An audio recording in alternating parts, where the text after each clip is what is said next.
वो कह रहा अंदर नहीं आऊंगा, मैं कहा मत आ जाऊंगा।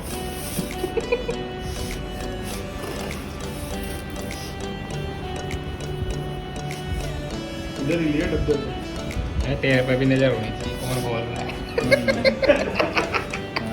पता चला भाई।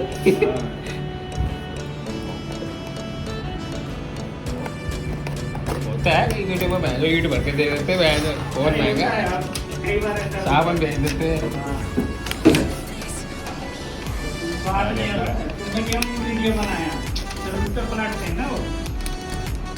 कई बार तो कह रहा हूँ साबुन भेज देते हैं 4-5 बार के।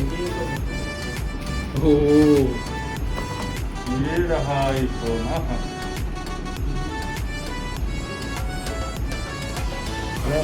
एक और आ गया एप्पल। लाल रंग में लाल लाल हो गया। क्या कर रहा है?